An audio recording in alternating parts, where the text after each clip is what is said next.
Thank you so much for everybody who are here tonight. I cannot explain to you how much strength it gives us to know what great friends we have here in the UK.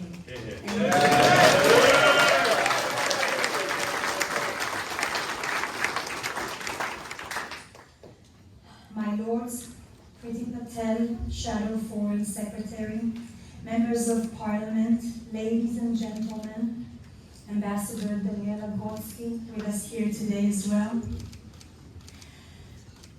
Friends, we meet in dark times. In this great city of Manchester, which witnessed the slaughter of 2 innocent people going to their place of worship.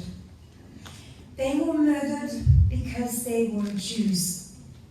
2 British Jews, Adrian Dolby and Melvin Kravitz, were murdered at Heaton Park Hebrew Congregation Synagogue in Manchester on Yom Kippur by terrorists, on the holiest day of our calendar, in the days just before the 2nd anniversary of October 7.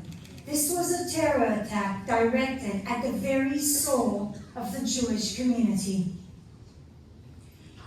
The British Jewish community is under attack, and I'm here tonight to express my solidarity with the British Jews all around this country, to call out anti-Semitism that is out of control in the UK.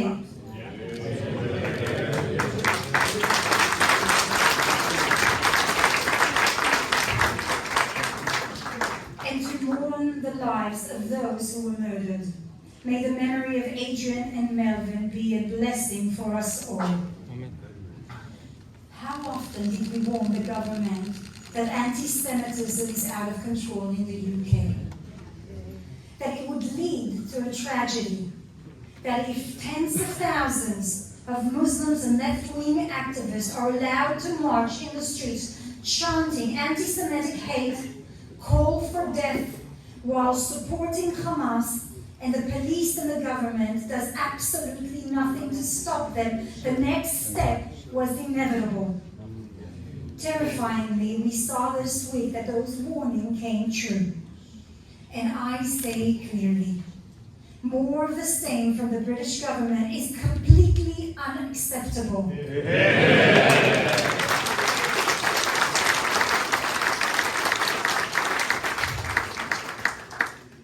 What is the UK government going to do about the tsunami of Jew hatred and violence on Britain's street that has exploded since the worst massacre of Jews since the Holocaust, the 7th of October? Nothing.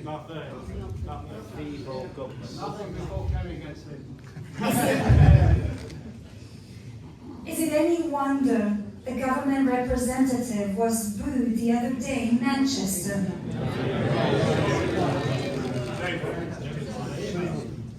Thank you to the Conservative Party, and thank you to your leader, Kemi Badenoch, for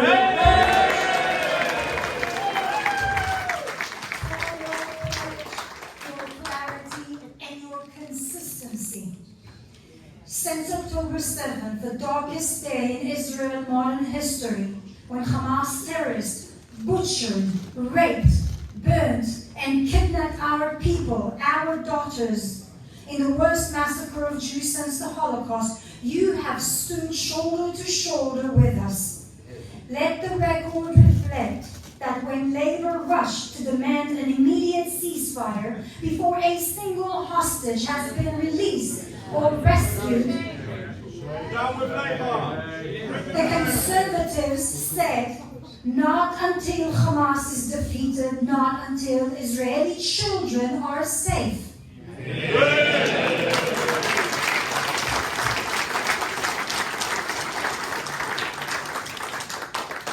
Labour put an arm embargo on Israel, Conservatives said Israel has the same right to defend its people as Britain has always defended its own.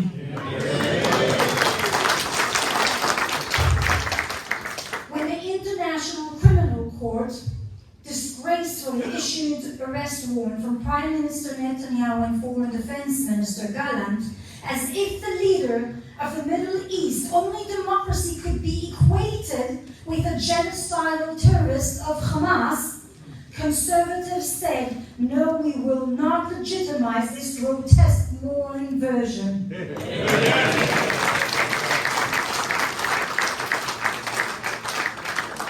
And above all, when Labour betrayed Israel by recognizing a Palestinian state in the wake of the you opposed it.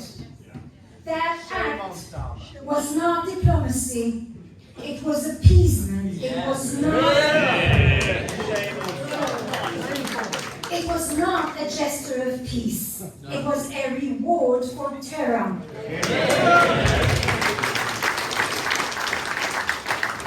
And it is to the credit of the Conservative Party that you recognize it for what it was. For that, on behalf of Israel, I thank you. You have been steady when others faltered. You have been principled when others cowered. You have shown that the Conservative Party is not just a friend of Israel. It is a partner in the defense of democracy itself.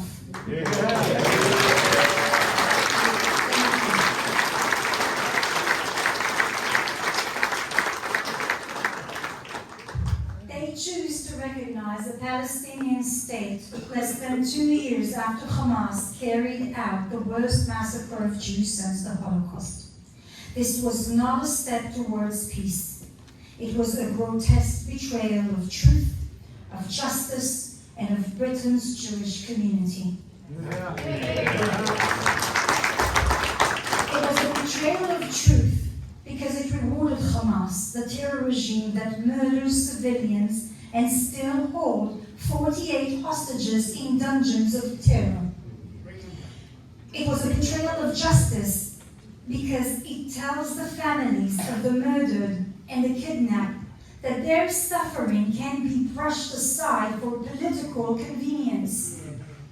And it was a betrayal of Britain's own Jews, because it echoes the dangerous message that Jewish security is negotiable, that appeasing extremism matters more than defending morality.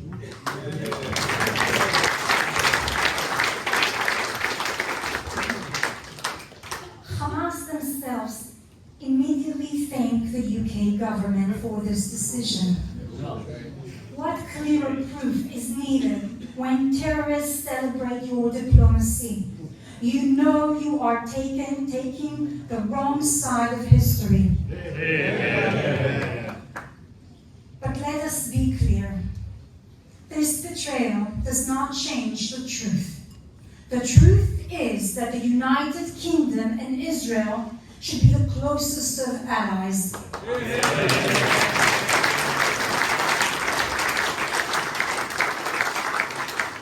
We face the same enemies.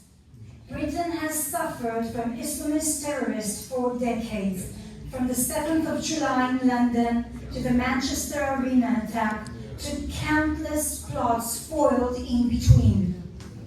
Today, 3 out of every 4 counter-terrorism investigations run by MI5 involve extreme Islam. 75%. That is the scale of the threat you are living with. Israel faces the very same danger from Hamas, Hezbollah, Islamic Jihad, and their backers in Tehran.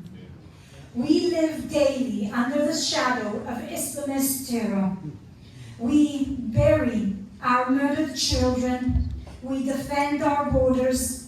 We send our soldiers in battle, not because we seek war, but because our enemy seeks our destruction.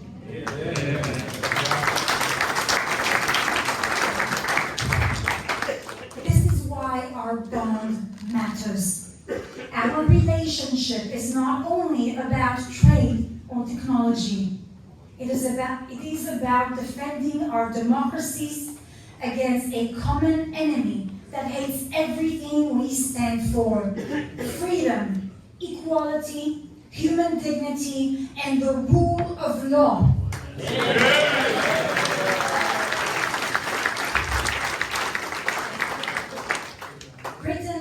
Israel stood on the same front line.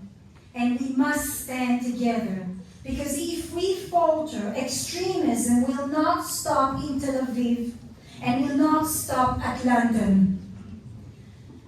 But friends, I must also speak with honesty about challenges to these islands. Britain is being changed, and not always for the better. Out of control immigration, particularly from Islamist communities hostile to your values, is reshaping your society. It is fueling anti-Semitism on your street. It is straining your social cohesion. It is importing the demonization of Jews and the hatred of the Middle East into British cities. We saw it in the marches calling for Israel's destruction. We saw it in the intimidation of Jewish students and Jewish families. And we saw it in the way some in labor rushed to appease those crowds rather than confront them. Israel knows this struggle well. We live with it daily. But we have learned a harsh truth. You cannot appease extremism. You must confront it, because once extremism believe they can dictate your politics, they will not stop until they control it.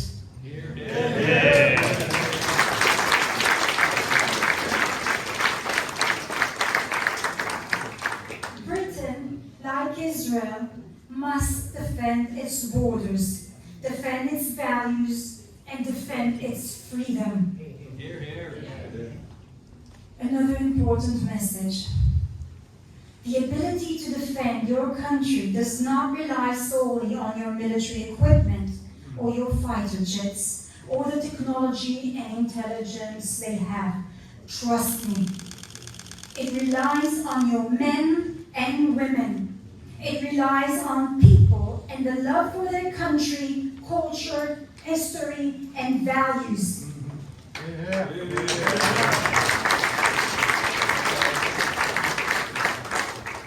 You stood alone with the Commonwealth for over 2 years against the German Nazis. Why? Because you believed that destroying Hitler was the only way to survive. I served my country for 3 years as a combat soldier. I witnessed firsthand horrific sights of terrorist attack. Like many here who have served their country to protect our values and tradition from a monstrous enemy. These days, what I see at your universities, kids are taught to be ashamed of your history and traditions. Artists at music festivals publicly shame your flag and culture. I ask you this: if God forbid the UK will face danger and war, will the younger generation step up and sacrifice to defend your flag, your country, your values, your tradition? Do you teach them to love your homeland? Will you have the soldiers who are prepared to die for your country to defeat your enemy? Friends, in every generation we draw strength from the heroes of the past. For conservatives, there is no greater figure than Winston Churchill,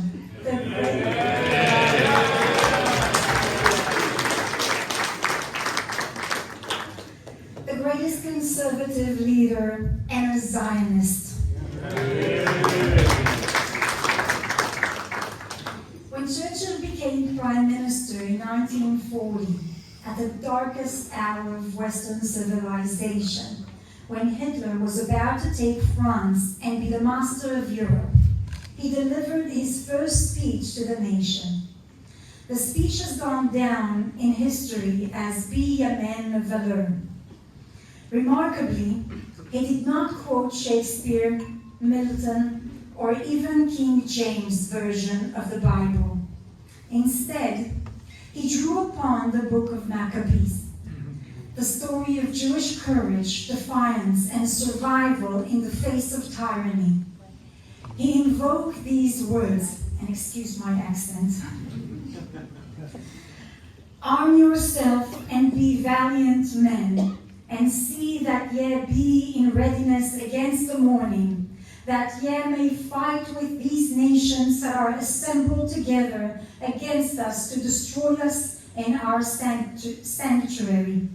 For it is better for us to die in battle than to behold the calamities of our people in our sanctuary.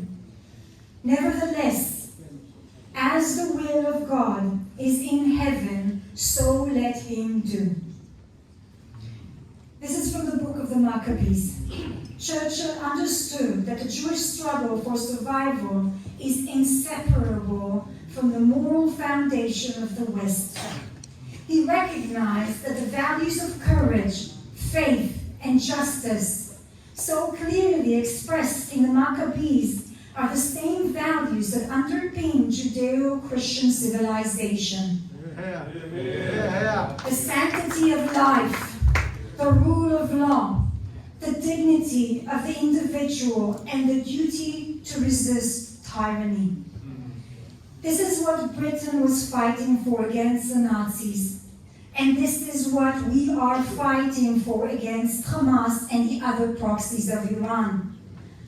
Today, as Israel and the United Kingdom confront threats from terrorism, extremism, and those who would undermine democracy and human rights, we draw strength from that same call of courage. Just as Churchill summoned the nation to stand firm in Europe's darkest hour, so too must we stand firm for our values, for our people, and for the principle that define a free society.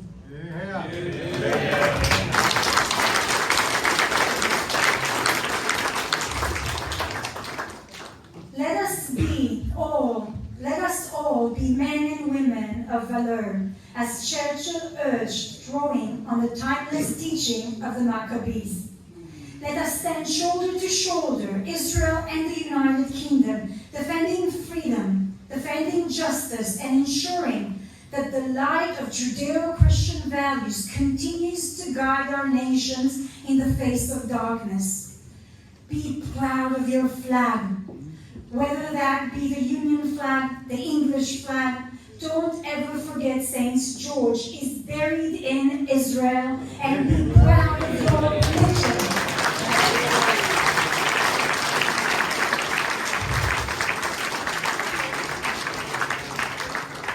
Be the party again of God, King, and country.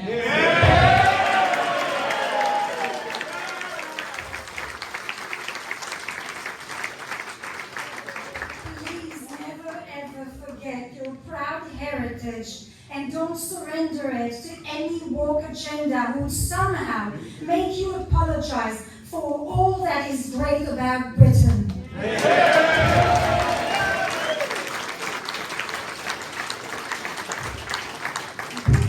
never gave in. Israel will never surrender. May God save your king. May God bless England. May there be peace in Jerusalem. Thank you so much.